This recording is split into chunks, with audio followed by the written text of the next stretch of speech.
Hello everyone, आज के topics देखते हैं। आज हम चैप्टर नंबर 3 आईसीटी स्किल्स को कवर करेंगे, कंप्लीट करेंगे। आज के टॉपिक्स हैं maintenance of computer, cleaning of computer, computer virus, protection from virus and Quick Heal antivirus. Importance and need of care and maintenance of computer. Computer being a machine needs a care and require regular maintenance so that it works efficiently. Poor maintenance may lead to the system failure which may hamper working of a computer. Regular care and maintenance of your system will help you in detecting issues at an early stage and taking remedial action for solving the issue. This will keep your system in running condition. Since a lot of important data is stored in a computer, it becomes necessary to have a regular maintenance of your computer. Computer एक machine है और machine को तो care की ज़रूरत होती ही है और रेगुलर मेंटेनेंस की भी ज़रूरत होती है ताकि अच्छे से काम कर सके। अगर हम इसको मेंटेन ही ना करके रखें तो क्या होगा, हमारा जो वर्किंग सिस्टम है या ऑपरेटिंग सिस्टम है वो फेल हो जाएगा, हमें दोबारा से उसे ठीक कराना पड़ेगा जो कि टाइम कंज्यूमिंग है। इसीलिए रेगुलर केयर करनी चाहिए, रेगुलर मेंटेनेंस करनी चाहिए हमारे सिस्टम की, ताकि हम इजीली जो है हमारे जो सिस्टम के अंदर इश्यूज हैं, हैंग हो रहा है, एंटीवायरस खत्म हो रहा है, तो उन सबको हम पता लगा सके पहले ही और पहले ही उन इश्यूज को सॉल्व कर सके ताकि कोई भी रनिंग कंडीशन में कोई भी दिक्कत ना आए और हमारा जो सिस्टम है वो अच्छे तरीके से चलता रहे। अब जो कंप्यूटर है उसके अंदर बहुत सारा इंपॉर्टेंट डाटा होता है तो इसीलिए हमें रेगुलर मेंटेनेंस करते रहनी चाहिए। Computer viruses, malware and other harmful software can cause damage to the important data or applications or working of your computer as a whole.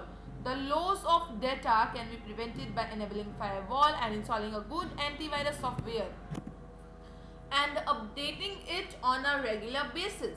Periodic scanning of the system will minimize the changes of the system being affected by such harmful software. Apart from corrupting the data, such software can also fragment the file structure of the system, which may result in slowing down of the system. तो जैसे computer viruses होते हैं, malwares होते हैं, दूसरे कुछ harmful softwares होते हैं जो कि हमारे कंप्यूटर की वर्किंग को, उसके अंदर जो इम्पोर्टेंट डाटा है उसको जो है बहुत हार्म कर देती हैं। इसके कारण से हमारा जो डाटा है वो ख़त्म हो जाता है, हमारा जो कंप्यूटर है वो काम अच्छे से नहीं करता, हैंग होने लग जाता है, वर्किंग स्लो हो जाती है।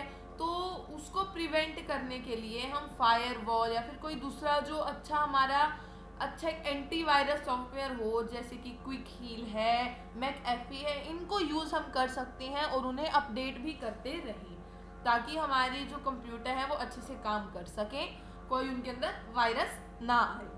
पीरियोडिक स्कैनिंग भी करनी चाहिए, हर एक जैसे फाइल है, फोल्डर की जब यूज़ करो तो स्कैन भी कर लो कभी कभार ताकि हमें ये पता लग जाए कि क्या उसके अंदर कोई हार्मफुल सॉफ्टवेयर है तो हम उसे रिमूव कर सकें। Regular maintenance of a system includes installing antivirus, update, security, taking backups, scans, etc. Both internal and external parts of your computer should be taken care in the following ways.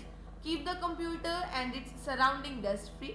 Do not eat or drink while working on a computer as it may litter the system, causing damage to it.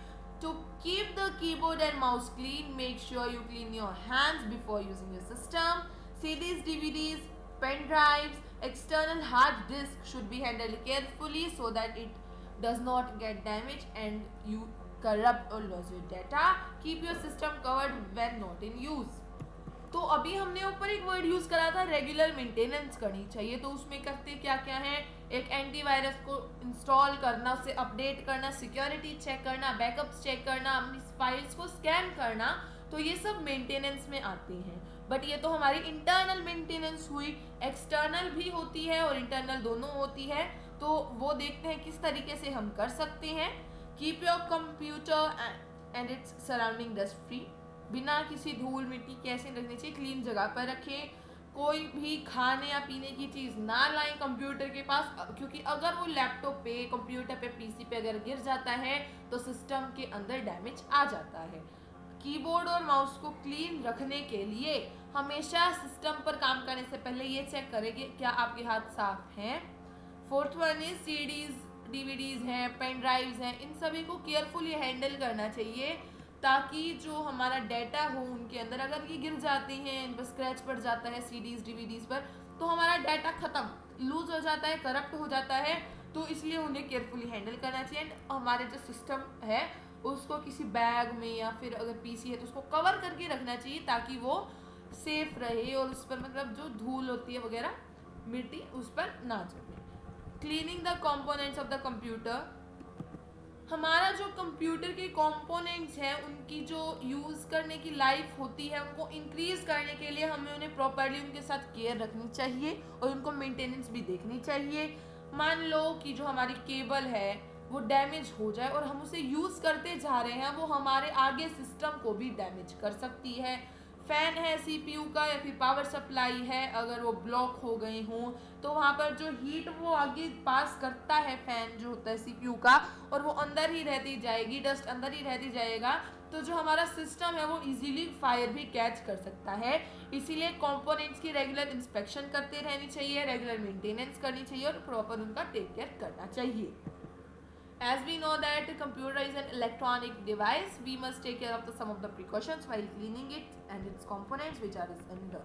तो clean करते time पर उसके components को या computer को, क्योंकि एक electronic device है तो हमें ध्यान से करने चाहिए। Turn off and unplug the power cables of a computer before starting the cleaning operation. जो हमारा प्लग होता है केबल का या फिर जो हमारा कंप्यूटर है हमेशा उसे ऑफ करके क्लीन करना चाहिए। Do not use any kind of spray cleaning fluid directly on the components of the computer. Instead first spray the liquid on the cloth and then wipe the components. कभी भी पानी को, spray को, जो भी हम जिससे साफ कर रहे हैं, जो भी लिक्विड है हमारा फ्लूइड है, उसको सीधा ही हमारे कंपोनेंट्स पर नहीं डालना चाहिए। अंदर चला गया तो सिस्टम में गड़बड़ी कर सकता है, इसलिए हमेशा उसको जो है पहले क्लोथ पर डालना चाहिए, उसके बाद ही उसे वाइप करना चाहिए। Do not allow the cleaning liquid to go into any drive or near the circuit of the computer as well as its components. ये ध्यान रखना चाहिए कि जो हमारा लिक्विड है वो किसी भी ड्राइव के पास, पेन ड्राइव के पास ना जाए या फिर किसी सर्किट के पास ना जाए, ना ही उनके कंपोनेंट्स के पास जाए, नहीं तो वो उनको अफेक्ट कर सकता है। If possible, use anti-static wristband which helps to prevent building up of some static electricity near the electronic devices. Anti static wrist band आते हैं, मार्केट्स में मिलते हैं, उनको यूज़ करना चाहिए ताकि जो स्टैटिक इलेक्ट्रिसिटी जो होती है उसके पास जो इलेक्ट्रॉनिक डिवाइसेस प्रेजेंट होते हैं वहाँ पर उन्हें बचाया जा सके। क्लीनिंग पेरिफेरल डिवाइसेस, कीबोर्ड के लिए कभी भी कीबोर्ड के ऊपर हमें पानी से साफ नहीं करना चाहिए, लिक्विड से साफ नहीं करना चाहिए, क्योंकि अगर कीज़ के अंदर वो चला जाता है तो वो एक मतलब जो कीज़ होती है वो अच्छे से काम नहीं कर पाती, फंक्शन उसके जो है वो प्रॉपर्ली परफॉर्म नहीं कर पाती। हमें हमेशा उसे अपसाइड डाउन करके मतलब उल्टा करके उसे थोड़ा सा शेक करना चाहिए ताकि उसकी जो मिट्टी है वो गिर जाए, और उसके बाद उस जो ऐसे एयर कंप्रेसर्स आते हैं तो उनको यूज़ करके हम उसमें से मिट्टी हटा सकते हैं। उसके बाद क्लीन फ्री क्लॉथ को यूज़ करके जो कीज़ का टॉप होता है उसे क्लीन करना चाहिए। ऑप्टिकल माउस, उसको भी हम सिंपली क्लॉथ की हेल्प से कर सकते हैं। लेंस एरिया को भी क्लीन करना चाहिए एयर्स की हेल्प से या फिर कॉटन वेब की हेल्प से, कभी भी उसे रफ कपड़े से नहीं करना चाहिए, नहीं तो उस पर स्क्रैच पड़ सकती है। वेबकैम, कभी भी उसका जो लेंस होता है उसे टच नहीं करना चाहिए। उससे डस्ट हटाने के लिए किसी भी जो वाइप्स आते हैं या बेबी वाइप्स हैं या कोई ड्राई क्लॉथ है सॉफ्ट, उसको यूज़ करना चाहिए। अगर हम ऐसा ना करें तो उस पर स्क्रैच भी पड़ सकते हैं जिससे कि जो वेबकैम का लेंस है वो ख़राब हो सकता है और वो अच्छे से काम ना करे। सीडीज़ और डीवीडीज़, उनको भी जो है स्क्रैच से बचाना चाहिए, उनको गिरने नहीं देना चाहिए। फिंगरप्रिंट्स जो हैं सीडीज़ या डीवीडीज़ के, उनसे रिमूव करना चाहिए, उनको साइड में से पकड़ना चाहिए, और अगर उस पर फिंगरप्रिंट्स लग जाए तो उसे कॉटन क्लॉथ से हमेशा हटा देना चाहिए। और अगर डस्ट आ जाती है तो एक अपना एक सॉफ्ट जो क्लॉथ होता है उसको ले, उस पर कुछ ड्रॉप्स जो है फ्लूइड की डालें और उसके बाद उसके जो है क्लीनिंग करें। नेक्स्ट है प्रिपेयरिंग मेंटेनेंस शेड्यूल। तो रेगुलर मेंटेनेंस क्योंकि हमारी ज़रूरी है तो हमें एक शेड्यूल भी बना लेना चाहिए मेंटेनेंस करने का। First cleaning of the components को क्लीन करना चाहिए, उन पर डस्ट नहीं रहने देनी चाहिए। रिप्लेसिंग हार्डवेयर, तो तो जो हार्डवेयर्स हैं वो कंपोनेंट्स और अच्छे से काम नहीं कर रहे हैं, उन्हें रिप्लेस करना चाहिए ताकि आगे जो सिस्टम है वो डैमेज ना हो सके। Removing unwanted and unauthorised softwares, कुछ सॉफ्टवेयर्स होते हैं जो कि कंप्यूटर में थोड़ी देर के लिए काम के होते हैं बट बाद में उन्हें डिलीट कर देना चाहिए, नहीं तो वो ज़्यादा स्पेस लेते हैं। रेगुलर बैकअप जो होते हैं इंपॉर्टेंट डेटा का रेगुलर बेसिस पे करते रहना चाहिए। रनिंग एंटीवायरस सॉफ्टवेयर एंटीवायरस को तो ज़रूर लेना चाहिए अपने कंप्यूटर के लिए, एक उसे लाइसेंस उसका लेना चाहिए। अपडेटिंग एंटीवायरस, उसे रेगुलरली अपडेट करना चाहिए, जब वो ख़त्म होने वाला हो तो उसको रिन्यू करा लेना चाहिए। डिस्क फ्रेगमेंटेशन हमेशा जो है रेगुलरली करनी चाहिए ताकि हमारे सिस्टम की जो स्पीड है उसे इंक्रीज करके रख सकें, और जो अननेसेसरी डाटा है सिस्टम का उसे हटा देना चाहिए जिसके कारण से जो मेमोरी है वो भरती ना जाए, उसमें थोड़ी सी स्पेस हमें मिल जाए। डिलीटिंग टेम्परेरी इंटरनेट फाइल्स, जो जब हम कोई ऐप डाउनलोड करते हैं, कुछ और भी डाउनलोड करते हैं तो उसके साथ कुछ इंटरनेट फाइल्स भी डाउनलोड हो जाती हैं, तो उनको भी हमें टाइम टू टाइम डिलीट कर देना चाहिए क्योंकि फिर वो जो है कंप्यूटर को हैंग करने का काम भी स्टार्ट हो जाता है कुछ टाइम बाद।